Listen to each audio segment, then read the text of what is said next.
شکار دور نہیں تھا۔ بالیان کا دماغ پہلے ہی موبی کے حسن و جوانی اور شراب نے معاف کر رکھا تھا۔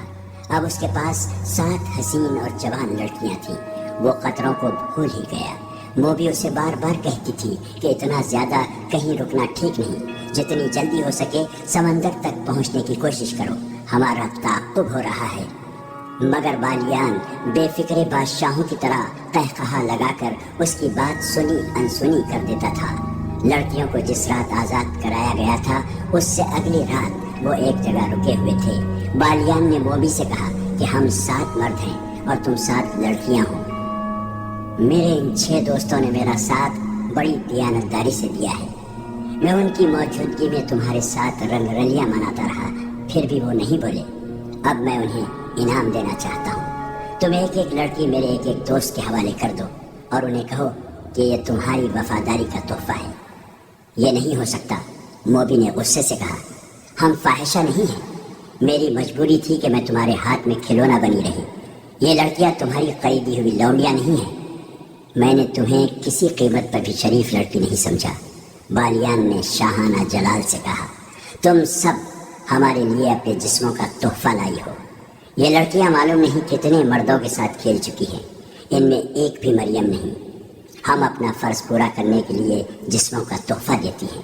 موبی نے کہا، ہم عیاشی کے لیے مردوں کے پاس نہیں جاتی، ہمیں ہماری قوم اور ہمارے مذہب نے ایک فرض سونپا ہے۔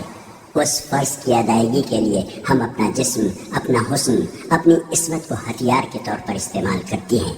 ہمارا فرض پورا ہو چکا ہے، اب تم جو کہہ رہے ہو یہ عیاشی ہے جو ہمیں منظور نہیں۔ جس روز ہم عیاشی میں الجھ گئیں اس روز سے سلیب کا زوال شروع ہو جائے گا۔ سلیب ٹوٹ جائے گی، ہم اپنی عصمت کے شیشے کو توڑ دیتی ہیں تاکہ سلیب نہ ٹوٹے۔ ہمیں ٹریننگ دی گئی ہے کہ ایک مسلمان سربراہ کو تباہ کرنے کے لیے 10 مسلمانوں کے ساتھ راتیں بسر کرنا جائز ہے اور کار ثواب ہے۔ مسلمانوں کی ایک مذہبی پیشوا کو اپنے جسم سے ناپاک کرنے کو ہم ایک عظیم کار خیر سمجھتی ہیں۔ تو اس کا مطلب یہ ہوا کہ تم سلیب کی بقا کے لیے مجھے استعمال کر رہی ہو۔ بالیان کے احساسات آہستہ آہستہ جاگنے لگے۔ کیا تم مجھے سلیب کا محافظ بنانا چاہتی ہو؟ کیا تم ابھی تک شک میں ہو؟ موبی نے کہا، تم نے سلیب کے ساتھ کیوں دوستی کی ہے؟ سلطان صلاح الدین ایوبی کی حکمرانی سے آزاد ہونے کے لیے۔ بالیان نے کہا، سلیب کی حفاظت کے لیے نہیں۔ میں مسلمان ہوں لیکن اس سے پہلے میں سوڈانی ہوں۔ میں سب سے پہلے سلیبی ہوں، موبی نے کہا۔ عیسائی ہوں اور اس کے بعد اس ملک کی بیٹی ہوں جہاں میں پیدا ہوئی تھی۔ موبی نے اس کا ہاتھ اپنے ہاتھ میں لے کر کہا، اسلام کوئی مذہب نہیں، اسی لیے تم اپنے ملک کو اس پر ترجیح دے رہے ہو۔ یہ تمہاری نہیں، تمہارے مذہب کی کمزوری ہے۔ تم میرے ساتھ سمندر پار چلو تو میں تمہیں اپنا مذہب دکھاؤں گی، تم اپنے مذہب کو بھول جاؤ گے۔ میں اس مذہب پر لعنت بھیجوں گا جو اپنی بیٹیوں کو غیر مردوں کے ساتھ راتیں بسر کرنے اور شراب پینے پلانے کو ثواب کا کام سمجھتا ہے۔ بالیان اچانک بیدار ہو گیا۔ اس نے کہا، تم نے اپنی عصمت مجھ سے نہیں لٹائی بلکہ میری عصمت لوٹی ہے۔ میں نے تمہیں نہیں بلکہ تم نے مجھے کھلونا بنائے رکھا ہے۔ ایک مسلمان کا ایمان خریدنے کے لیے عصمت کوئی زیادہ قیمت نہیں۔ لڑکی نے کہا، میں نے تمہاری عصمت نہیں لوٹی، تمہارا ایمان خریدا ہے، مگر تمہیں راستے میں بھٹکتا ہوا چھوڑ کر نہیں جاؤں گی۔ تمہیں ایک عظیم روشنی کی طرف لے جا رہی ہوں جہاں تمہیں اپنا مستقبل اور اپنی عاقبت ہیروں کی طرح چمکتی نظر آئے گی۔ میں اس روشنی میں نہیں جاؤں گا۔ بالیان نے کہا، دیکھو بالیان، موبی نے کہا، مرد، جنگجو مرد وعدے اور سودے سے پھرا نہیں کرتے۔ تم میرا سودا قبول کر چکے ہو۔ میں نے تمہارا ایمان خرید کر شراب میں ڈبو دیا ہے اور تمہیں منہ مانگی قیمت دی ہے۔ اتنے دنوں سے تمہاری لونڈی اور بے نکاحی بیوی بنی ہوئی ہوں۔ اس سودے سے پھرو نہیں، ایک کمزور لڑکی کو دھوکہ نہ دو۔ تم نے مجھے وہ عظیم روشنی یہی دکھا دی ہے جو تم مجھے سمندر پار لے جا کر دکھانا چاہتی ہو۔ بالیان نے کہا، مجھے اپنا مستقبل اور اپنی عاقبت ہیروں کی طرح چمکتی نظر آنے لگی ہے۔ موبی نے کچھ کہنے کی کوشش کی تو بالیان گرج کر کہا، خاموش رہو لڑکی، صلاح الدین ایوبی میرا دشمن ہو سکتا ہے لیکن میں اس رسول کا دشمن نہیں ہو سکتا جس کا صلاح الدین ایوبی نام لیوا ہے، میں اس رسول کے نام پر مصر اور سوڈان کو قربان کر سکتا ہوں۔ اس کے عظیم اور مقدس نام پر میں صلاح الدین ایوبی کے آگے ہتھیار ڈال سکتا ہوں۔ میں تم کو کئی بار کہہ چکی ہوں کہ شراب کم پیا کرو، موبی نے کہا۔ ایک شراب، دوسرے رات بھر جاگنا اور میرے جسم کے ساتھ کھیلتے رہنا۔ دیکھو تمہارا دماغ بالکل بیکار ہو گیا ہے۔ تم یہ بھی بھول گئے کہ میں تمہاری بیوی ہوں۔ میں کسی فاحشہ سلیبی کا قابل نہیں ہو سکتا۔ اس کی نظر شراب کی بوتل پر پڑی۔ اس نے بوتل اٹھا کر پرے پھینک دی اور اٹھ کھڑا ہوا۔ اس نے اپنے دوستوں کو بلا لیا۔ وہ دوڑتے آئے۔ اس نے کہا، یہ لڑکیاں اور یہ لڑکی بھی تمہاری قیدی ہیں، انہیں واپس قاہرہ لے چلو۔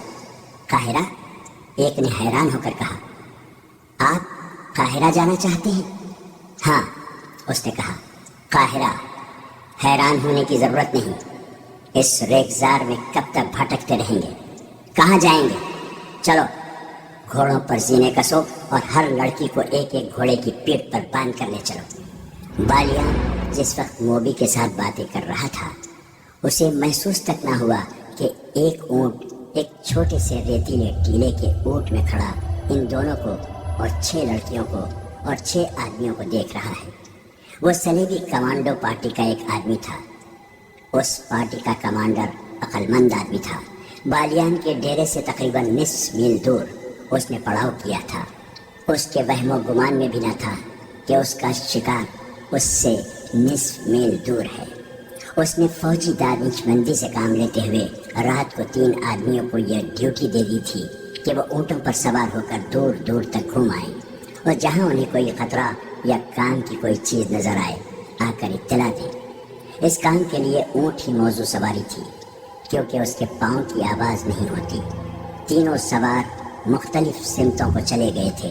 یہ سارا علاقہ ایسا تھا کہ پڑاؤ کے لیے نہایت اچھا تھا، اس لیے کمانڈر نے سوچا تھا کہ یہاں کسی اور نے بھی ڈیرے ڈال رکھے ہوں گے۔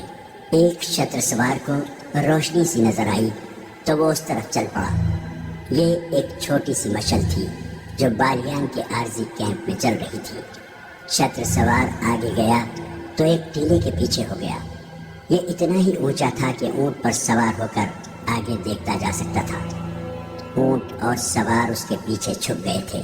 اسے ہلکی ہلکی روشنی میں لڑکیاں نظر آئیں جو بالیان کے فوجی دوستوں کے ساتھ گپ شپ لگا رہی تھیں۔ ان سے کچھ دور ایک اور لڑکی ایک آدمی کے ساتھ باتیں کرتی نظر آئی۔ ذرا پرے بہت سے گھوڑے بندھے ہوئے تھے۔ ان میں وہ گھوڑے بھی تھے جو ان لوگوں نے قیدیوں کے محافظوں کو قتل کر کے حاصل کیے تھے۔ صلیبی شتر سوار نے اونٹ کو موڑا، کچھ دور آہستہ آہستہ چلا اور پھر اونٹ دوڑا دیا۔ اونٹ کے لیے نصف میل کا فاصلہ کچھ بھی نہیں تھا۔ سوار نے اپنی پارٹی کو خوشخبری سنائی کہ شکار ہمارے قدموں میں ہے۔ کمانڈر نے ایک لمحہ بھی ضائع نہ کیا، شتر سوار سے ہدف کی تفصیل پوچھی اور پارٹی کو پیدل چلا دیا۔ گھوڑوں کے قدموں کی آواز سے شکار چوکنا ہو جانے کا خطرہ تھا۔ جس وقت یہ پارٹی بالیان کے ڈیرے تک پہنچی، بالیان حکم دے چکا تھا کہ ایک ایک لڑکی کو گھوڑے کی پیٹھ پر باندھ دو۔ اس کے دوست حیرت زدہ ہو کر بالیان کو دیکھ رہے تھے کہ اس کا دماغ خراب ہو گیا ہے۔ انہوں نے اس کے ساتھ بحث شروع کر دی اور وقت ضائع ہوتا رہا۔ بالیان نے انہیں بڑی مشکل سے قائل کیا کہ وہ جو کچھ کہہ رہا ہے ہوش ٹھکانے رکھ کر کہہ رہا ہے اور قاہرہ چلے جانے میں ہی مصلحت اور عافیت ہے۔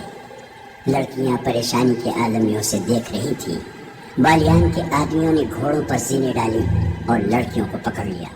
اچانک ان پر آفت ٹوٹ پڑی۔ بالیان نے بلند آواز سے بار بار کہا، ہم ہتھیار ڈالنا چاہتے ہیں، لڑکیوں کو قاہرہ لے جا رہے ہیں۔ وہ حملہ کو سلطان ایوبی کے فوجی سمجھ رہا تھا، لیکن ایک خنجر نے اس کے دل میں اتر کر اسے خاموش کر دیا۔ اس کے دوست اتنے زیادہ آدمیوں کے ایسے اچانک حملے کا مقابلہ نہ کر سکے، سنبھلنے سے پہلے ختم ہو گئے۔ صلیبیوں کا چھاپا کامیاب تھا، لڑکیاں آزاد ہو چکی تھیں۔ چھاپا مار انہیں فوراً اپنی جگہ لے گئے۔ سلطان ایوبی کے بھیجے ہوئے سوار اس جگہ سے ابھی دور تھے جہاں سے قیدی لڑکیاں بالیان کے آدمیوں نے رہا کرائی تھیں۔ رات کو بھی چلے جا رہے تھے، تعاقب میں وقت ضائع کرنا نہیں چاہتے تھے۔ راہنما ان کے ساتھ تھا۔ وہ راستہ اور جگہ بھولا نہیں تھا۔ وہ انہیں اس جگہ لے گیا جہاں ان پر حملہ ہوا تھا۔ ایک مشعل جلا کر دیکھا گیا، وہاں رابن اور اس کے ساتھیوں کی لاشیں اور ان کے محافظوں کی لاشیں پڑی تھیں۔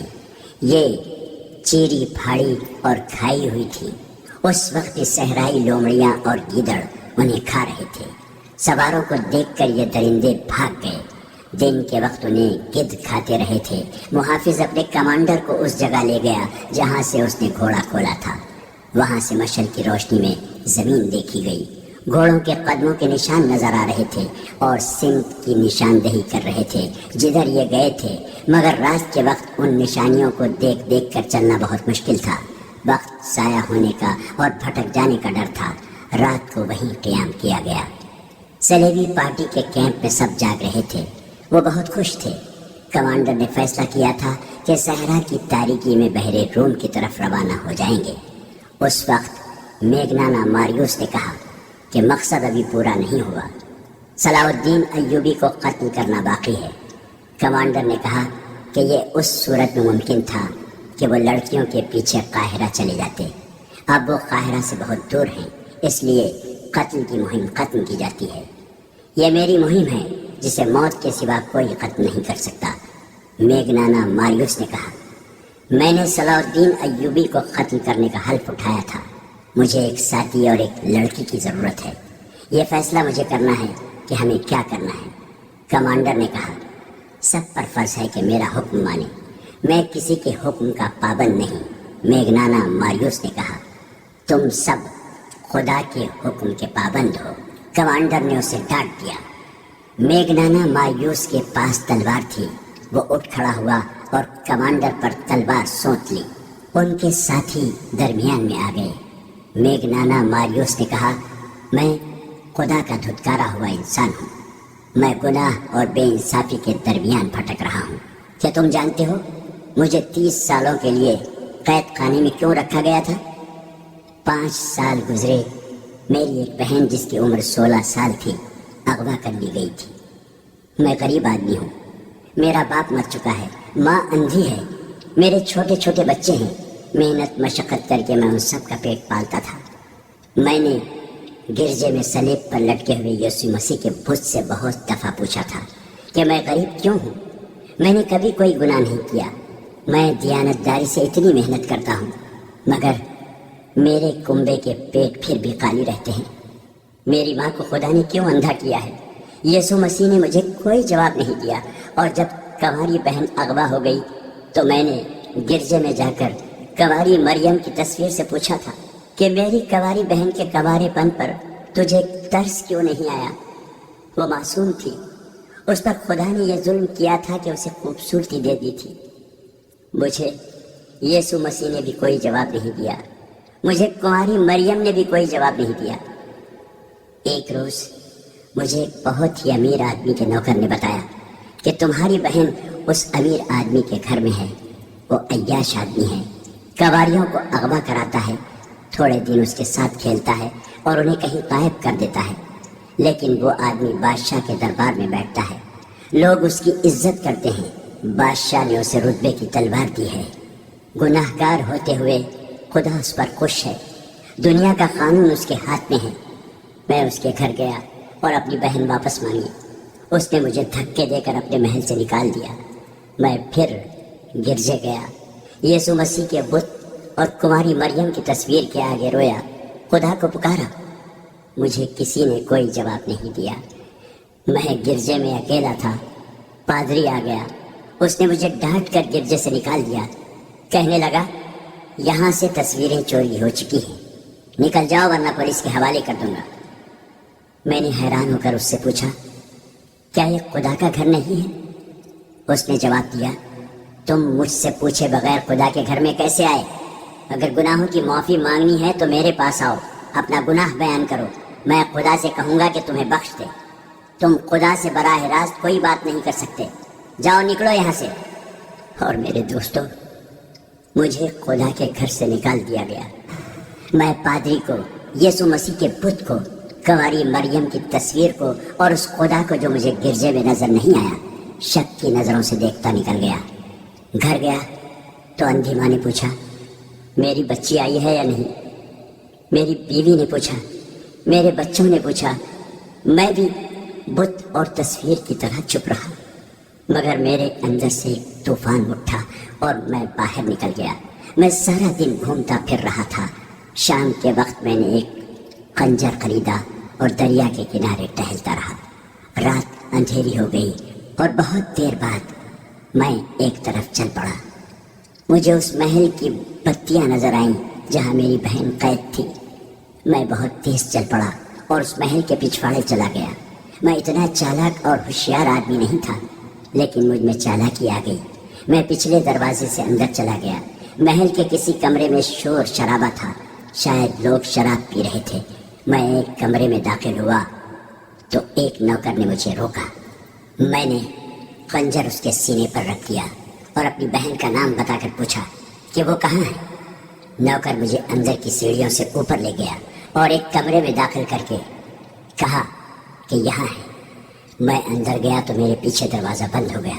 کمرہ خالی تھا۔ دروازہ کھلا اور بہت سے لوگ اندر آ گئے۔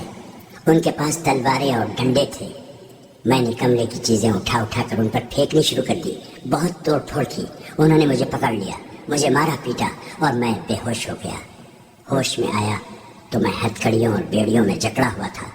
میرے خلاف الزام یہ تھے کہ میں نے ڈاکہ ڈالا، بادشاہ کے درباری کا گھر برباد کیا اور 3 آدمیوں کو قتل کی نیت سے زخمی کیا۔ میری فریاد کسی نے نہ سنی اور مجھے 30 سال سزائے قید دے کر قید خانے کے جہنم میں پھینک دیا۔ ابھی 5 سال پورے ہوئے ہیں۔ میں انسان نہیں رہا۔ تم قید خانے کی سختیاں نہیں جانتے۔ دن کے وقت مویشیوں جیسا کام لیتے ہیں اور رات کو کتوں کی طرح زنجیر ڈال کر کوٹریوں میں بند کر دیتے ہیں۔ مجھے کچھ معلوم نہیں تھا کہ میری اندھی ماں زندہ ہے یا مر چکی۔ بیوی بچوں کا بھی پتہ نہ تھا۔ مجھے خطرناک ڈاکو سمجھ کر کسی سے ملنے نہیں دیا جاتا تھا۔ میں ہر وقت سوچتا رہتا تھا کہ خدا سچا ہے یا میں سچا ہوں۔ سنا تھا کہ خدا بے گناہوں کو سزا نہیں دیتا، مگر مجھے خدا نے کس گناہ کی سزا دی تھی؟ میرے بچوں کو کس گناہ کی سزا دی تھی؟ میں 5 سال اسی الجھن میں مبتلا رہا۔ کچھ دن گزرے، فوج کے 2 افسر قید خانے میں آئے۔ وہ اس کام کے لیے جس پر ہم آئے ہوئے ہیں آدمی تلاش کر رہے تھے۔ میں اپنے آپ کو پیش نہیں کرنا چاہتا تھا کیونکہ یہ بادشاہوں کے لڑائی جھگڑے تھے۔ مجھے کسی بادشاہ کے ساتھ دلچسپی نہیں تھی، لیکن میں نے جب سنا کہ چند ایک عیسائی لڑکیوں کو مسلمانوں کی قید سے آزاد کرانا ہے تو میرے دل میں اپنی بہن کا خیال آ گیا۔ ہمیں بتایا گیا تھا کہ مسلمان قابل نفرت قوم ہیں۔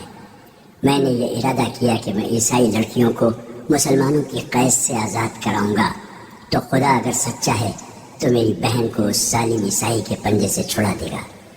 پھر فوجی افسروں نے کہا کہ ایک مسلمان بادشاہ کو قتل کرنا ہے، تو میں نے اسے جزا کا کام سمجھا اور اپنے آپ کو پیش کر دیا، مگر شرط یہ رکھی کہ مجھے اتنی رقم دی جائے جو میں اپنے کنبے کو دے سکوں۔ انہوں نے رقم دینے کا وعدہ کیا اور یہ بھی کہا کہ اگر تم سمندر پار مارے گئے تو تمہارے کنبے کو اتنی زیادہ رقم دی جائے گی کہ ساری عمر کے لیے وہ کسی کے محتاج نہیں رہیں گے۔ اس نے اپنے ساتھیوں کی طرف اشارہ کر کے کہا، یہ 2 میرے ساتھ قید خانے میں تھے، انہوں نے بھی اپنے آپ کو پیش کر دیا۔ ہم سے سینکڑوں باتیں پوچھی گئی۔ ہم تینوں نے انہیں یقین دلایا کہ ہم اپنی قوم اور اپنے مذہب کو دھوکہ نہیں دیں گے۔ میں نے دراصل اپنے کنبے کے لیے اپنی جان فروخت کر دی ہے۔ قید خانے سے نکالنے سے پہلے ایک پادری نے ہمیں بتایا کہ مسلمانوں کا قتل تمام گناہ بخشوا دیتا ہے، اور عیسائی لڑکیوں کو مسلمانوں کی قید سے آزاد کراؤ گے تو سیدھے جنت میں جاؤ گے۔ میں نے پادری سے پوچھا کہ خدا کہاں ہے؟ اس نے جو جواب دیا اس سے میری تسلی نہ ہوئی۔ میں نے صلیب پر ہاتھ رکھ کر حلف اٹھایا۔ ہمیں باہر نکالا گیا، مجھے میرے گھر لے گئے۔ میرے گھر والوں کو انہوں نے بہت سی رقم دی۔ میں مطمئن ہو گیا۔ اب میرے دوستو، مجھے اپنا حلف پورا کرنا ہے۔ میں دیکھنا چاہتا ہوں کہ میرا خدا کہاں ہے۔ کیا ایک مسلمان بادشاہ کو قتل کر کے خدا نظر آ جائے گا؟ تم پاگل ہو، کمانڈر نے کہا۔ تم نے جتنی باتیں کی ہیں ان میں مجھے عقل کی ذرا سی بھی بو نہیں آتی۔ اس نے بڑی اچھی بات کی ہے، اس کے ایک ساتھی نے کہا۔ میں اس کا ساتھ دوں گا۔ مجھے ایک لڑکی کی ضرورت ہے۔ میگنانا ماریوس نے لڑکیوں کی طرف دیکھ کر کہا، میں لڑکی کی جان اور عزت کا ذمہ دار ہوں۔ لڑکی کے بغیر میں صلاح الدین ایوبی تک نہیں پہنچ سکوں گا۔ میں جب سے آیا ہوں سوچ رہا ہوں کہ صلاح الدین ایوبی کے ساتھ تنہائی میں کس طرح مل سکتا ہوں۔ موبی اٹھ کر اس کے ساتھ جا کھڑی ہوئی اور بولی، میں اس کے ساتھ جاؤں گی۔ ہم تمہیں بڑی مشکل سے آزاد کرا کے لائے ہیں موبی، کمانڈر نے کہا۔ میں تمہیں ایسے خطرناک مہم پر جانے کی اجازت نہیں دے سکتا۔ مجھے اپنی عصمت کا انتقام لینا ہے، موبی نے کہا۔ میں صلاح الدین ایوبی کی خوابگاہ میں آسانی سے داخل ہو سکتی ہوں۔ مجھے معلوم ہے کہ مسلمان کا رتبہ جتنا اونچا ہوتا ہے وہ خوبصورت لڑکیوں کا اتنا ہی زیادہ شیدائی ہو جاتا ہے۔ صلاح الدین ایوبی کو محسوس تک نہ ہوگا کہ وہ اپنی زندگی میں آخری لڑکی دیکھ رہا ہے۔ بہت دیر کے بعد، بحث تکرار کے بعد، میگنانا ماریوس اپنے ایک ساتھی اور موبی کے ساتھ اپنی پارٹی سے رخصت ہوا۔ انہوں نے 2 اونٹ لیے، ایک پر موبی سوار ہوئی اور دوسروں پر دونوں مرد۔ ان کے پاس مصر کے سکے تھے اور سونے کی اشرفیاں بھی۔ دونوں مردوں نے چوغے اوڑھ لیے تھے۔ میگنانا ماریوس کی داڑھی خاصی لمبی ہو گئی تھی۔ قید خانے میں دھوپ میں مشقت کر کر کے اس کا رنگ اٹلی کے باشندوں کی طرح گورا نہیں رہا تھا، بلکہ سیاہی مائل ہو گیا تھا۔ اس سے اس پر یہ شک نہیں کیا جا سکتا تھا کہ وہ یورپی ہے۔ بھیس بدلنے کے لیے انہیں کپڑے دے کر بھیجا گیا تھا، مگر ایک رکاوٹ تھی جس کا بظاہر کوئی علاج نہیں تھا۔ وہ یہ کہ میگنانا ماریوس اٹلی کی زبان کے سوا اور کوئی زبان نہیں جانتا تھا۔ موبی مصر کی زبان بول سکتی تھی۔ دوسرا جو آدمی ان کے ساتھ گیا تھا وہ بھی مصر کی زبان نہیں جانتا تھا۔ انہیں اس کا کوئی علاج کرنا تھا۔ وہ رات کو ہی چل پڑے۔ موبی راستے سے واقف ہو چکی تھی، وہ قاہرہ سے ہی آئی تھی۔ میگنانا ماریوس نے اس پر بھی ایک چوغا ڈال دیا اور اس کے سر پر دوپٹے کی طرح چادر اڑا دی۔ صبح کی روشنی میں سلطان ایوبی کے ان سواروں کا دستہ جو ان کے تعاقب میں گیا تھا، گھوڑوں کے کھرے دیکھ کر روانہ ہو گیا۔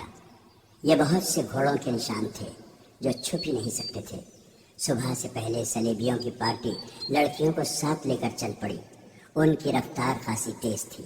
ان کے تعاقب میں جانے والوں کا سفر رک گیا کیونکہ رات کے وقت وہ زمین کو نہیں دیکھ سکتے تھے، مگر سلیبیوں نے سفر جاری رکھا۔ وہ آدھی رات کے وقت پڑاؤ کرنا چاہتے تھے۔ وہ بہت جلدی میں تھے۔ صبح کے دھندلکے میں سلیبی جو آدھی رات کے وقت رکے تھے چل پڑے۔ ان کے تعاقب میں جانے والوں کی پارٹی صبح کی روشنی میں روانہ ہوئی۔ میگنانا ماریوس نے عقل مندی کی تھی کہ وہ اونٹوں پر گیا تھا۔ اونٹ بھوک اور پیاس کی پرواہ نہیں کرتا، رکے بغیر گھوڑے کی نسبت بہت زیادہ سفر کر لیتا ہے۔ اس سے میگنانا ماریوس کا سفر تیزی سے طے ہو رہا تھا۔ سورج غروب ہونے میں ابھی بہت دیر تھی جب انہیں لاشیں نظر آئیں۔ علی بن سفیان کے نائب نے بالیان کی لاش پہچان لی۔ اس کا چہرہ سلامت تھا۔ اس کے قریب اس کے 6 دوستوں کی لاشیں پڑی تھیں۔ گدھوں اور درندوں نے زیادہ تر گوشت کھا لیا تھا۔ سوار حیران تھے کہ یہ کیا معاملہ ہے۔ خون بتاتا تھا کہ انہیں مرے ہوئے زیادہ دن نہیں گزرے۔ اگر یہ بغاوت کی رات مرے ہوتے تو خون کا نشان نہ ہوتا اور ان کی صرف ہڈیاں رہ جاتی۔ یہ ایک معمہ تھا جسے کوئی نہ سمجھ سکا۔ وہاں سے پھر گھوڑوں کے نشان چلے۔ سواروں نے گھوڑے دوڑا دیے۔ نصف میل تک گئے تو اونٹوں کے پاؤں کے نشان بھی نظر آئے۔ وہ بڑھتے ہی چلے گئے۔ سورج غروب ہوا تو بھی نہیں رکے کیونکہ اب مٹی کے اونچے نیچے ٹیلوں کا علاقہ شروع ہو گیا تھا جس میں ایک راستہ بل کھاتا ہوا گزرتا تھا۔ اس کے علاوہ وہاں سے گزرنے کا اور کوئی راستہ نہیں تھا۔ سلیبی اسی راستے سے گزر رہے تھے اور بحیرہ روم کی طرف چلے جا رہے تھے۔ ٹیلوں کا علاقہ دور تک پھیلا ہوا تھا۔ وہاں سے تعاقب کرنے والے نکلے تو رک گئے کیونکہ آگے ریتیلا میدان آ گیا تھا۔ صبح کے وقت چلے تو کسی نے کہا کہ سمندر کی ہوا آنے لگی ہے۔ سمندر دور نہیں تھا مگر سلیبی ابھی تک نظر نہیں آئے تھے۔ راستے میں ایک جگہ کھانے کے بچے کچے ٹکڑوں سے پتہ چلا کہ رات یہاں کچھ لوگ رکے تھے۔ گھوڑے بھی یہاں باندھے گئے تھے۔ پھر یہ گھوڑے وہاں سے چلے۔ زمین کو دیکھ کر تعاقب کرنے والوں نے گھوڑوں کو ایڑیں لگا دی۔ سورج اپنا سفر طے کرتا گیا اور آگے نکل گیا۔ گھوڑوں کو ایک جگہ آرام دیا گیا، پانی پلایا اور یہ دستہ روانہ ہو گیا۔ سمندر کی ہوائیں تیز ہو گئی تھیں اور ان میں سمندر کی بو صاف محسوس ہوتی تھی۔ پھر ساحل کی چٹانیں نظر آنے لگی۔ زمین بتا رہی تھی کہ گھوڑے آگے آگے جا رہے ہیں اور یہ بے شمار گھوڑے ہیں۔ ساحل کی چٹانیں گھوڑوں کی رفتار سے قریب آ رہی تھیں۔ تعقب کرنے والوں کو ایک چٹان پر 2 آدمی نظر آئے۔ وہ اس طرف دیکھ رہے تھے۔ وہ تیزی سے سمندر کی طرف اتر گئے۔ گھوڑے اور تیز ہو گئے۔ چٹانوں کے قریب گئے تو انہیں گھوڑے روکنے پڑے، کیونکہ کئی جگہوں سے چٹانوں کے پیچھے جایا جا سکتا تھا۔ ایک آدمی کو چٹان پر چڑھ کر آگے دیکھنے کو بھیجا گیا۔ وہ آدمی گھوڑے سے اتر کر دوڑتا گیا اور ایک چٹان پر چڑھنے لگا۔ اوپر جا کر اس نے لیٹ کر دوسری طرف دیکھا اور پیچھے ہٹایا۔ وہیں سے اس نے سواروں کو اشارہ کیا کہ پیدل آؤ۔ سوار گھوڑوں سے اترے اور دوڑتے ہوئے چٹان تک گئے۔ سب سے پہلے علی بن سفیان کا نائب اوپر گیا۔ اس نے آگے دیکھا اور دوڑ کر نیچے اترا۔ اس نے اپنے دستے کو بکھیر دیا اور انہیں مختلف جگہوں پر جانے کو کہا۔ دوسری طرف گھوڑوں کے ہنہنانے کی آوازیں آ رہی تھیں۔ سلیبی وہاں موجود تھے۔ یہ وہ جگہ تھی جہاں سمندر چٹانوں کو کاٹ کر اندر آ جاتا تھا۔ اس پارٹی نے اپنی کشتی وہاں باندھ دی تھی۔ وہ گھوڑوں سے اتر کر کشتی میں سوار ہو رہے تھے۔ کشتی بہت بڑی تھی۔ لڑکیاں کشتی میں سوار ہو چکی تھیں۔ گھوڑے چھوڑ دیے گئے تھے۔ اچانک ان پر تیر برسنے لگے۔ تمام کو ہلاک نہیں کرنا تھا، انہیں زندہ پکڑنا تھا۔ بہت سے کشتی میں کود گئے اور کشتی کے چپو باندھنے لگے۔ پیچھے جو رہ گئے وہ تیروں کا نشانہ بن گئے تھے۔ کشتی میں جانے والوں کو للکارا گیا مگر وہ نہ رکے۔ وہاں سمندر گہرا تھا۔ کشتی آہستہ آہستہ جا رہی تھی۔ ادھر سے اشاروں پر تیر اندازوں نے کشتی پر تیر برسا دیے۔ چپوؤں کی حرکت بند ہو گئی۔ تیروں کی دوسری باڑ گئی، پھر تیسری اور چوتھی باڑ لاشوں میں پیوست ہو گئی۔ ان میں اب کوئی بھی زندہ نہ تھا۔ کشتی وہیں ڈولنے لگی۔ سمندر کی موجیں ساحل کی طرف آتی اور چٹانوں سے ٹکرا کر واپس چلی جاتی تھی۔ ذرا سی دیر میں کشتی ساحل پر واپس آ گئی۔ سواروں نے نیچے جا کر کشتی پکڑ لی۔ وہاں صرف لاشیں تھیں۔ لڑکیاں بھی مر چکی تھیں۔ بعض کو 2 تیر لگے تھے۔ کشتی کو باندھ دیا گیا اور سواروں کا دستہ محاذ کی طرف روانہ ہو گیا۔ کیمپ دور نہیں تھا۔ میگنانا ماریوس قاہرہ کی ایک سرائے میں قیام پذیر تھا۔ اس سرائے کا ایک حصہ عام اور کمتر مسافروں کے لیے تھا اور دوسرا حصہ عمرہ اور اونچی حیثیت کے مسافروں کے لیے۔ اس حصے میں دولت مند تاجر بھی قیام کیا کرتے تھے۔ ان کے لیے شراب اور ناچنے گانے والیوں کا بھی انتظام کیا جاتا تھا۔ میگنانا ماریوس اسی خاص حصے میں ٹھہرا۔ موبی کو اس نے اپنی بیوی بتایا اور اپنے ساتھی کو معتمد ملازم۔ موبی کی خوبصورتی اور جوانی نے سرائے والوں پر میگنانا ماریوس کا رعب طاری کر دیا۔ ایسی حسین اور جوان بیوی کسی بڑے دولت مند ہی کی ہو سکتی تھی۔ سرائے والوں نے اس کی طرف خصوصی توجہ دی۔ موبی نے اپنے آپ کو مسلمان ظاہر کر کے صلاح الدین ایوبی کے گھر اور دفتر کے متعلق معلومات حاصل کر لی۔ اس نے یہ بھی معلوم کر لیا کہ سلطان ایوبی نے سوڈانیوں کو معافی دے دی ہے اور سوڈانی فوج توڑ دی ہے۔ اسے یہ بھی پتہ چل گیا کہ سوڈانی سالاروں اور کمانداروں وغیرہ کے حرم خالی کر دیے گئے ہیں اور یہ بھی کہ انہیں زرعی زمینیں دی جا رہی ہیں۔ یہ میگنانا ماریوس کی غیر معمولی دلیری تھی یا غیر معمولی حماقت کہ وہ اس ملک کی زبان تک نہیں جانتا تھا، پھر بھی اتنے خطرناک مشن پر آ گیا تھا۔ اسے اس قسم کے قتل کی اور اتنے بڑے رتبے کے انسان تک رسائی حاصل کرنے کی کوئی ٹریننگ نہیں دی گئی تھی۔ وہ ذہنی لحاظ سے انتشار اور قلفشار کا مریض تھا، پھر بھی وہ صلاح الدین ایوبی کو قتل کرنے آیا، جس کے ارد گرد محافظوں کا پورا دستہ موجود رہتا تھا۔ اس کے دستے کے کمانڈر نے اس سے کہا تھا کہ تم پاگل ہو، تم نے جتنی باتیں کی ہیں ان میں مجھے ذرا سی بھی عقل کی بو نہیں ہے۔ یہی کیفیت اٹلی کے اس سزا یافتہ آدمی کی تھی۔ اس کے پاس ایک ہتھیار ایسا تھا جو ڈھال کا کام بھی دے سکتا تھا۔ یہ تھی موبی۔ موبی مصر کی صرف زبان ہی نہیں جانتی تھی، بلکہ اسے اور اس کی مری ہوئی 6 ساتھی لڑکیوں کو مصری اور عربی، مسلمانوں کے رہن سہن، تہذیب و تمدن اور دیگر معاشرتی اونچ نیچ کے متعلق لمبے عرصے کے لیے ٹریننگ دی گئی تھی۔ البتہ ایسا ثبوت پرانی تحریروں میں ملتا ہے کہ 3-4 روز سرائے میں قیام کے بعد میگنانا ماریوس باہر نکلا تو اس کی داڑھی دھلی دھلائی تھی. اس کے چہرے کا رنگ سوڈانیوں کی طرح گہرا بادامی تھا جو مصنوعی ہو سکتا تھا لیکن مصنوعی لگتا نہیں تھا. اس نے معمولی قسم کا چوغا اور سر پر معمولی قسم کا رومال اور عمامہ باندھ رکھا تھا. موبی سر سے پاؤں تک سیاہ برقع نما لبادے میں تھی. ان کا ساتھی معمولی سے لباس میں تھا جس سے پتہ چلتا تھا کہ نوکر ہے. سرائے کے باہر 2 نہایت اعلیٰ نسل کے گھوڑے کھڑے تھے. یہ سرائے والوں نے میگنانا ماریوس کے لیے اجرت پر منگوائے تھے کیونکہ اس نے کہا تھا کہ وہ اپنی بیوی کے ساتھ سیر کے لیے جانا چاہتا ہے. میگنانا ماریوس اور موبی گھوڑوں پر سوار ہو گئے اور جب گھوڑے چلے تو ان کا ساتھی نوکروں کی طرح پیچھے پیچھے چل پڑا. صلاح الدین ایوبی اپنے نائبین کو سامنے بٹھائے سوڈانیوں کے متعلق احکامات دے رہا تھا. وہ یہ کام بہت جلدی ختم کرنا چاہتا تھا کیونکہ اس نے فیصلہ کر لیا تھا کہ سلطان زنگی کی بھیجی ہوئی فوج مصر کی نئی فوج اور وفادار سوڈانیوں کو ساتھ ملا کر ایک فوج بنائے گا اور فوری طور پر یروشلم پر چڑھائی کرے گا. بحر روم کی شکست کے بعد جبکہ سلطان زنگی نے فرینکوں کو بھی شکست دے دی تھی ایک لمبے عرصے تک صلیبیوں کے سنبھلنے کا کوئی امکان نہیں تھا. ان کے سنبھلنے سے پہلے ہی سلطان ایوبی ان سے یروشلم چھین لینے کا منصوبہ بنا چکا تھا. اس سے پہلے وہ سوڈانیوں کو زمینوں پر آباد کر دینا چاہتا تھا تاکہ کھیتی باڑی میں الجھ جائیں اور ان کی بغاوت کا امکان نہ رہے. نئی فوج کی تنظیم نو اور ہزارہ سوڈانیوں کو زمینوں پر آباد کرنے کا کام آسان نہیں تھا. ان دونوں کاموں میں خطرہ یہ تھا کہ سلطان ایوبی کی فوج اور اپنی انتظامیہ میں ایسے اعلیٰ افسر موجود تھے جو اسے مصر کی امارت کے سربراہ کی حیثیت سے نہیں دیکھ سکتے تھے. سوڈانیوں کی فوج کو توڑ کر بھی سلطان ایوبی نے اپنے خلاف خطرہ پیدا کر لیا تھا. اس فوج کے چند ایک اعلیٰ حکام زندہ تھے.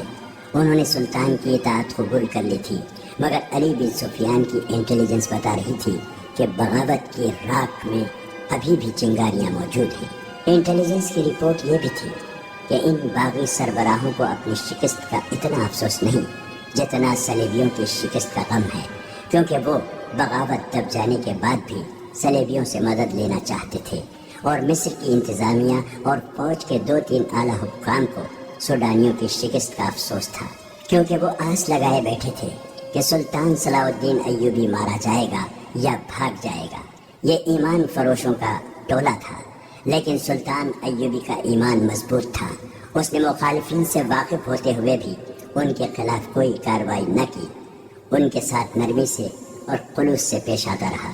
کسی محفل میں اس نے ان کے خلاف کوئی بات نہ کی اور جب کبھی اس نے ماتحتوں سے اور فوج سے خطاب کیا تو ایسے الفاظ کبھی نہ کہے کہ میں اپنے مخالفین کو مزہ چکھا دوں گا. کبھی دھمکی آمیز یا طنزیہ الفاظ استعمال نہیں کیے. البتہ ایسے الفاظ اکثر اس کے منہ سے نکلتے تھے. اگر کسی ساتھی کو ایمان بیچتا دیکھو تو اسے روکو، اسے یاد دلاؤ کہ وہ مسلمان ہے. اس کے ساتھ مسلمانوں جیسا سلوک کرو تاکہ وہ دشمن کے اثر سے آزاد ہو جائے. لیکن در پردہ وہ مخالفین کی سرگرمیوں سے باخبر رہتا تھا. علی بن سفیان کا محکمہ بہت ہی زیادہ مصروف ہو گیا تھا. سلطان ایوبی کو زیر زمین سیاست کی اطلاعیں باقاعدگی سے دی جا رہی تھیں. اب اس کے محکمے کی ذمہ داری اور زیادہ بڑھ گئی تھی. محافظوں اور شتربانوں کے قتل کی اطلاع بھی قاہرہ آ چکی تھی. اس سے پہلے جاسوسوں کا گروہ جس میں لڑکیاں بھی تھیں محافظوں سے نامعلوم افراد نے آزاد کرا لیا تھا. ان 2 واقعات نے یہ ثابت کر دیا تھا کہ ملک میں صلیبی جاسوس اور چھاپہ مار موجود ہیں اور یہ بھی ظاہر ہوتا تھا کہ انہیں یہاں کے باشندوں کی پشت پناہی اور پناہ حاصل ہے. ابھی یہ اطلاع نہیں پہنچی تھی کہ چھاپہ ماروں اور لڑکیوں کے عین اس وقت ختم کر دیا گیا ہے جب وہ کشتی میں سوار ہو رہے تھے. چھاپہ ماروں کے سرگرمیوں کو روکنے کے لیے فوج کے 2 دستے سارے علاقے میں گشت کے لیے گزشتہ شام روانہ کر دیے گئے اور انٹیلیجنس کے نظام کو اور زیادہ وسیع کر دیا گیا تھا. صلاح الدین ایوبی قدرے پریشان بھی تھا. وہ کیا عزم لے کے مصر میں آیا تھا اور اب سلطنت اسلامیہ کے استحکام اور وسعت کے لیے اس نے کیا کیا منصوبے بنا لیے تھے. مگر اس کے خلاف زمین کے اوپر سے بھی اور زمین کے نیچے سے بھی ایسا طوفان اٹھا تھا کہ اس کے منصوبے لرزنے لگے تھے۔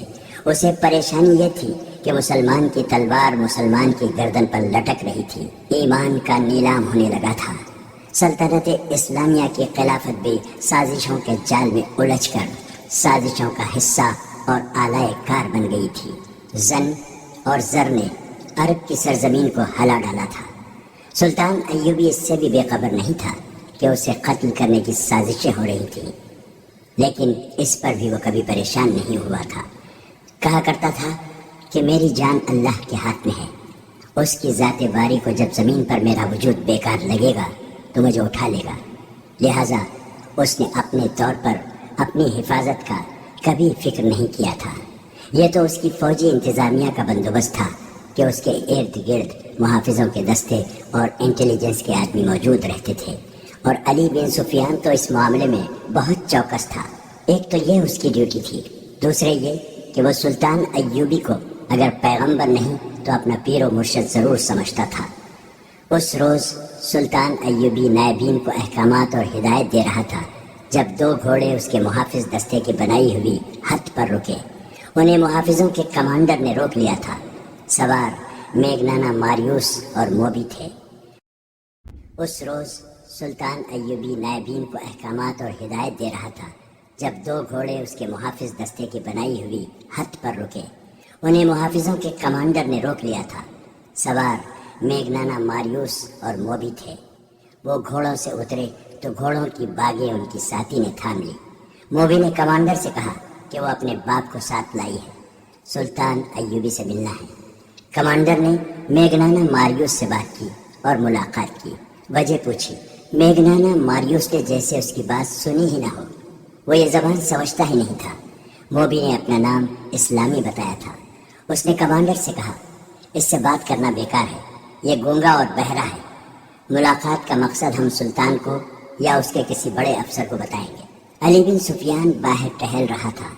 اس نے میگنانا ماریوس اور موبی کو دیکھا تو ان کے پاس آ گیا۔ اس نے السلام علیکم کہا تو موبی نے وعلیکم السلام کہا۔ کمانڈر نے اسے بتایا کہ یہ سلطان سے ملنا چاہتے ہیں۔ علی بن سفیان نے میگنانا ماریوس سے ملاقات کی وجہ پوچھی تو موبی نے اس سے بھی کہا کہ یہ میرا باپ ہے، گونگا اور بہرا ہے۔ علی بن سفیان نے انہیں بتایا کہ سلطان ابھی بہت مصروف ہیں، فارغ ہو جائیں گے تو ان سے ملاقات کا وقت لیا جائے گا۔ اس نے کہا، آپ ملاقات کا مقصد بتائیں، ہو سکتا ہے کہ آپ کا کام سلطان سے بغیر ملے ہی ہو جائے۔ سلطان چھوٹی چھوٹی شکایتوں کے لیے ملاقات کا وقت نہیں نکال سکتے، متعلقہ محکمہ از خود ہی شکایت رفع کر دیا کرتا ہے۔ کیا سلطان ایوبی اسلام کی ایک مظلوم بیٹی کی فریاد سننے کے لیے وقت نہیں نکال سکیں گے؟ موبی نے کہا، مجھے جو کچھ کہنا ہے میں انہی سے کہوں گی، مجھے بتائے بغیر آپ سلطان سے نہیں مل سکتی۔ علی بن سفیان نے کہا، میں سلطان تک آپ کی فریاد پہنچاؤں گا، وہ ضروری سمجھیں گے تو آپ کو اندر بلا لیں گے۔ علی بن سفیان نے انہیں اپنے کمرے میں لے گیا۔ موبی نے شمالی علاقے کے کسی قصبے کا نام لے کر کہا، 2 سال گزرے، سوڈانی فوج وہاں سے گزری، میں بھی لڑکیوں کے ساتھ فوج دیکھنے کے لیے باہر آ گئی۔ ایک کماندار نے اپنا گھوڑا موڑا اور میرے پاس آ کر میرا نام پوچھا۔ میں نے بتایا تو اس نے میرے باپ کو بلایا، اسے پرے لے جا کر کوئی بات کی۔ کسی نے کماندار سے کہا کہ یہ گونگا اور بہرا ہے۔ کماندار چلا گیا۔ شام کے بعد 4 سوڈانی فوجی ہمارے گھر آئے اور مجھے زبردستی اٹھا کر لے گئے اور کماندار کے حوالے کر دیا۔ اس کا نام بالیان ہے۔ وہ مجھے اپنے ساتھ لے آیا اور حرم میں رکھ لیا۔ اس کے پاس 4 اور لڑکیاں تھیں۔ میں نے اس سے کہا کہ میرے ساتھ باقاعدہ شادی کر لے، لیکن اس نے مجھے شادی کے بغیر ہی بیوی بنائے رکھا۔ 2 سال اس نے مجھے اپنے پاس رکھا۔ سوڈانی فوج نے بغاوت کی تو بالیان چلا گیا، معلوم نہیں مارا گیا ہے یا قید میں ہے۔ آپ کی فوج اس کے گھر میں آئی اور ہم سب لڑکیوں کو یہ کہہ کر گھر سے نکال دیا کہ تم سب آزاد ہو۔ میں اپنے گھر چلی گئی۔ میرے باپ نے شادی کرنی چاہی تو سب نے مجھے قبول کرنے سے انکار کر دیا۔ کہتے ہیں کہ یہ حرم کی چچوڑی ہوئی ہڈی ہے، وہاں لوگوں نے میرا جینا حرام کر دیا ہے۔ ہم سرائے میں ٹھہرے ہیں۔ سنا تھا کہ سلطان سوڈانیوں کو زمینیں اور مکان دے رہے ہیں۔ مجھے آپ بالیان کی داشتہ یا اس کی بیوی سمجھ کر یہاں زمین اور مکان دے دیں تاکہ میں اس قصبے سے نکل آؤں۔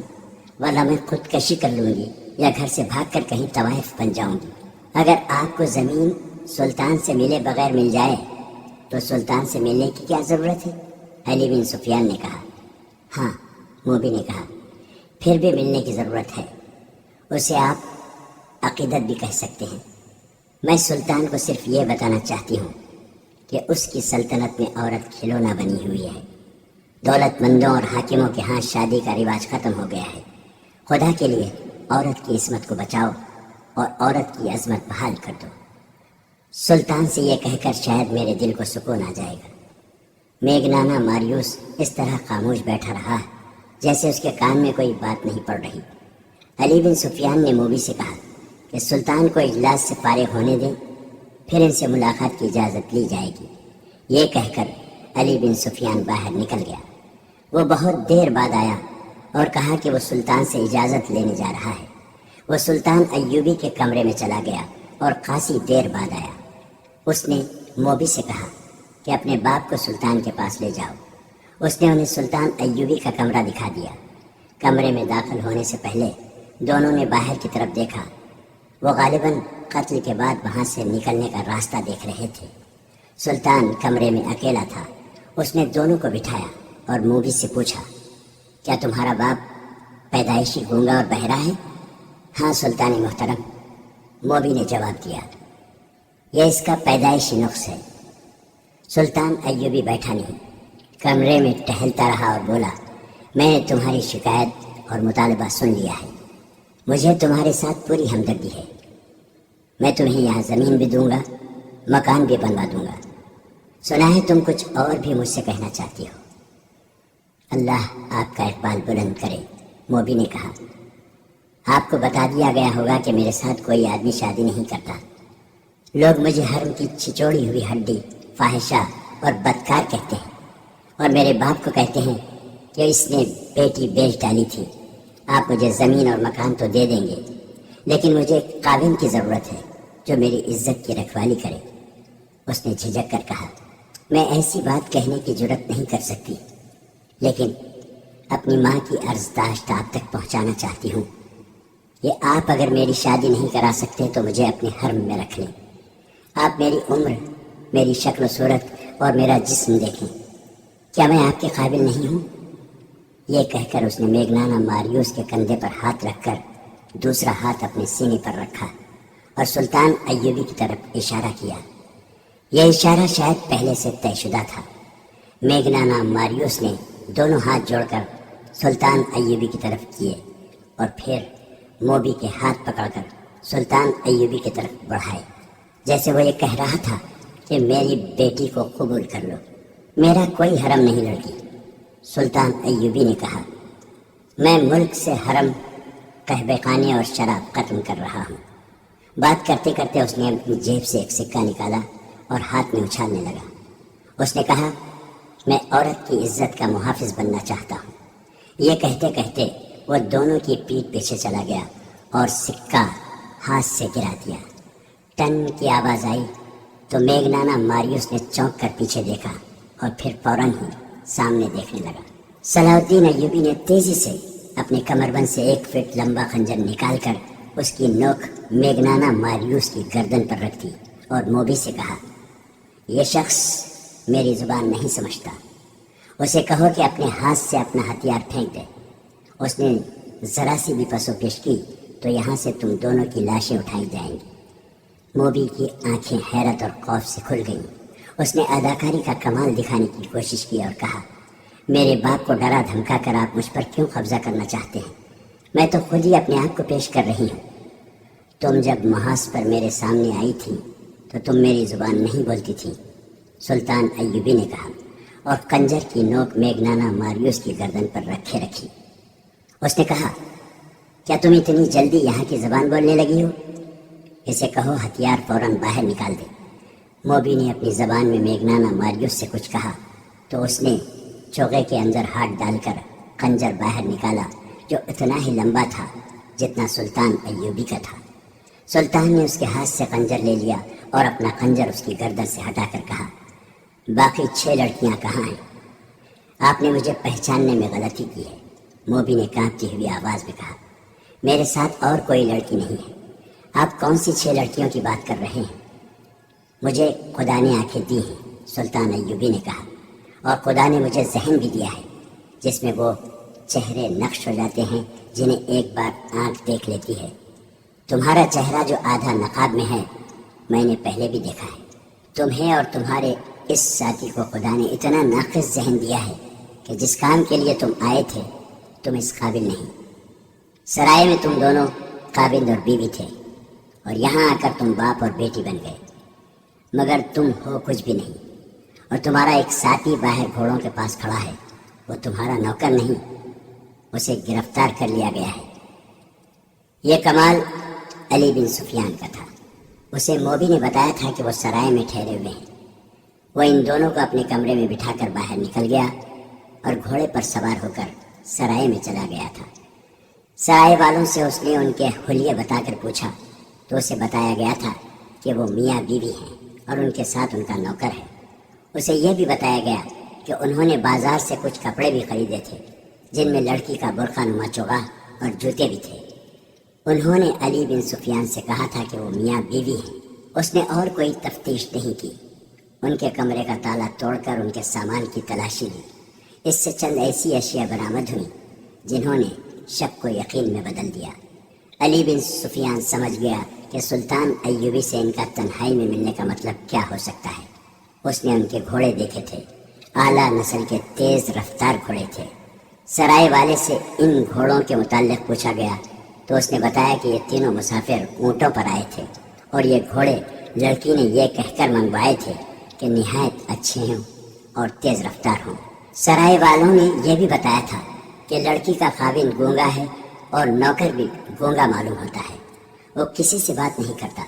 دراصل وہ بھی یہاں کی زبان نہیں جانتا تھا۔ علی بن سفیان نے واپس آ کر دیکھا کہ اجلاس ختم ہو گیا ہے تو وہ سلطان ایوبی کے پاس چلا گیا۔ اسے ان کے متعلق بتایا اور وہ کہانی بھی سنائی جو لڑکی نے اسے سنائی تھی۔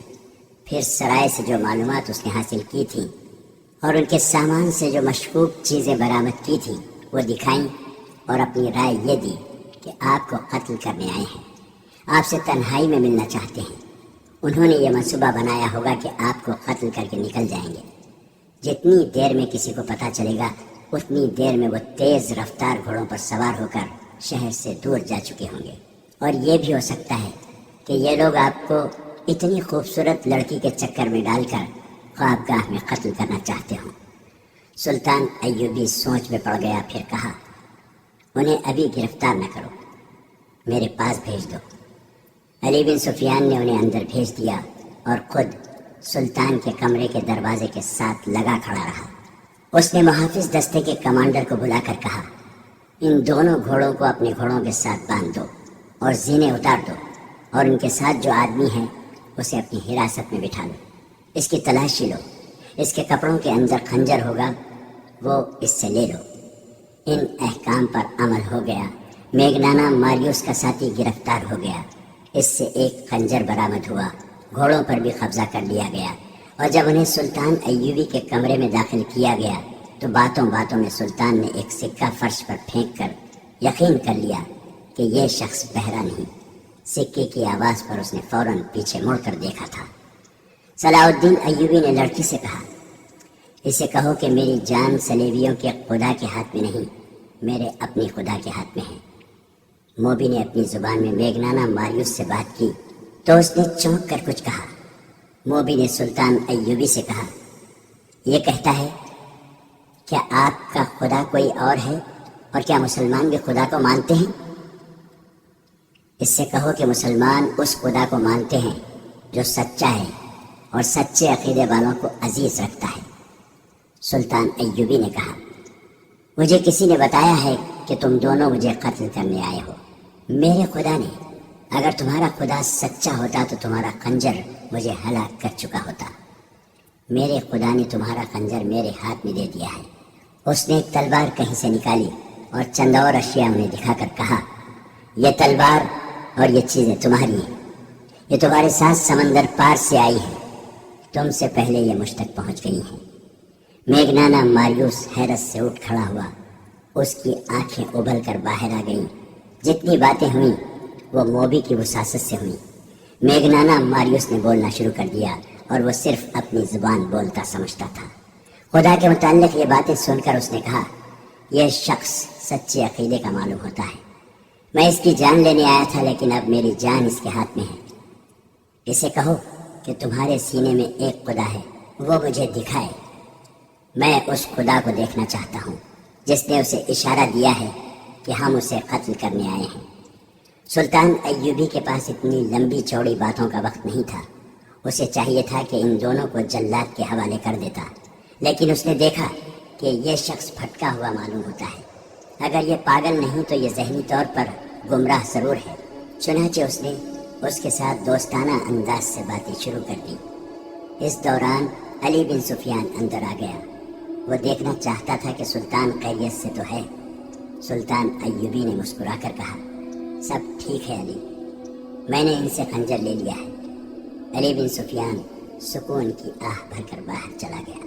میگنانا ماریوس نے کہا، بیشتر اس کے کہ سلطان میری گردن تن سے جدا کر دے۔ میں اپنی زندگی کی کہانی سنانے کی مہلت چاہتا ہوں۔ سلطان نے اجازت دے دی۔ میگنانا ماریوس نے بالکل وہ کہانی جو رات صحرا میں اس نے اپنی پارٹی کمانڈر اور اپنے ساتھیوں کو سنائی تھی، من و ان سلطان ایوبی کو سنا دی۔ اب کہ اس نے صلیب پر لٹکتے ہوئے حضرت عیسیٰ کے بت، کنواری مریم کی تصویر اور پادریوں کے اس خدا سے جس سے وہ پادری کی اجازت کے بغیر بات بھی نہیں کر سکتا تھا، بیزاری کا اظہار اور زیادہ شدت سے کیا اور کہا، مرنے سے پہلے مجھے خدا کی ایک جھلک دکھا دو۔ میرے خدا نے بچوں کو بھوکا مار دیا ہے، میری ماں کو اندھا کر دیا ہے، میری بہن کو شرابی وحشیوں کا قیدی بنا دیا ہے اور مجھے 30 سالوں کے لیے قید خانے میں بند کر دیا ہے۔ میں وہاں سے نکلا تو موت کے منہ میں آ پڑا۔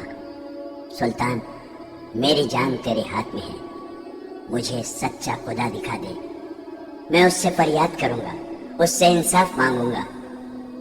تیری جان میرے ہاتھ میں نہیں، سلطان ایوبی نے کہا، میرے خدا کے ہاتھ میں ہے۔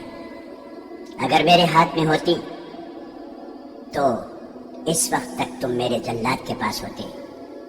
میں تمہیں وہ سچا خدا دکھا دوں گا جو تیری گردن مارنے سے مجھے روک رہا ہے، لیکن تجھے اس خدا کا سچا عقیدہ قبول کرنا ہوگا، ورنہ خدا تمہاری فریاد نہیں سنے گا اور انصاف بھی نہیں ملے گا۔ سلطان ایوبی نے اس کا خنجر اس کی گود میں پھینک دیا اور خود اس کے پاس جا کر اس کی طرف پیٹ کر کے کھڑا ہو گیا۔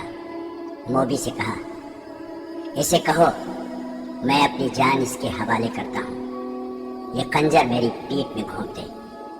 میگنانا ماریوس نے خنجر ہاتھ میں لے لیا، اسے غور سے دیکھا۔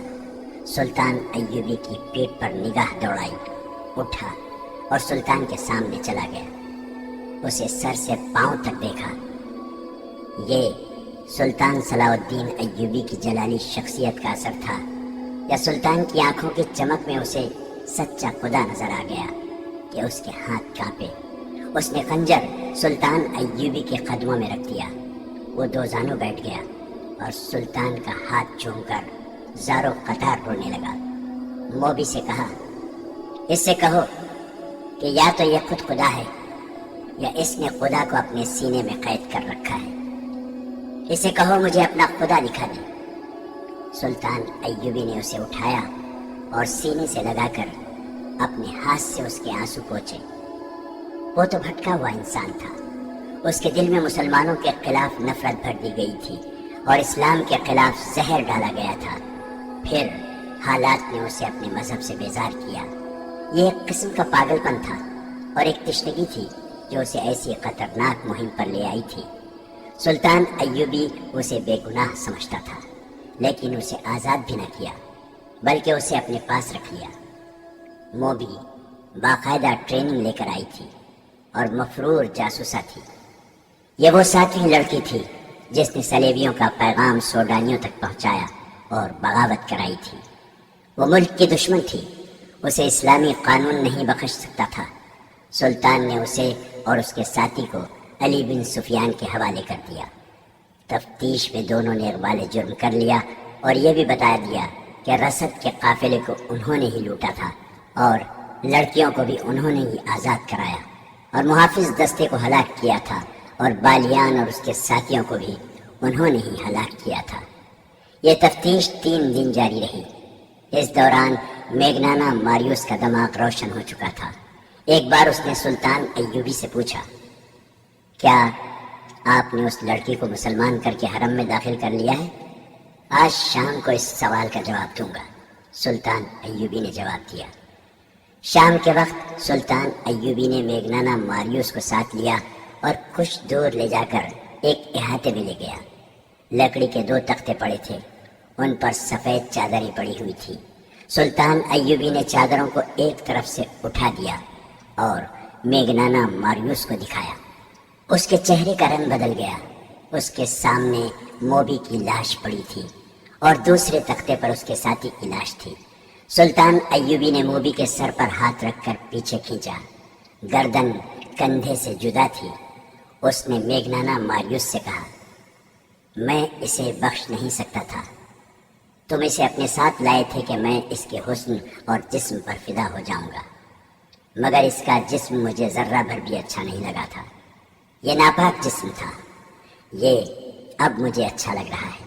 اب جب کہ اس جسم سے اتنی حسین شکل و صورت جدا ہو چکی ہے، مجھے یہ بہت اچھی لگ رہی ہے۔ اللہ اس کے گناہ معاف کرے۔ سلطان، میگنانا ماریوس نے پوچھا، آپ نے مجھے کیوں بخش دیا ہے؟ اس لیے کہ تم مجھے قتل کرنے آئے تھے، سلطان ایوبی نے جواب دیا، مگر یہ میری قوم کے کردار کو قتل کرنے آئی تھی، اور تمہارا یہ ساتھی بھی سوچے سمجھے منصوبے کے تحت بہت سے لوگوں کا قاتل بنا، اور تم نے میرا خون بہا کر خدا کو دیکھنا چاہا تھا۔ چند ہی دنوں بعد میگنانا ماریوس سیف اللہ بن گیا، جو بعد میں سلطان ایوبی کے محافظ دستے میں شامل ہوا، اور جب سلطان ایوبی خالق حقیقی سے جا ملا تو سیف اللہ نے زندگی کے آخری 17 برس سلطان صلاح الدین ایوبی کی قبر پر گزار دیے۔ آج کسی کو بھی نہیں معلوم کہ سیف اللہ کی قبر کہاں ہے۔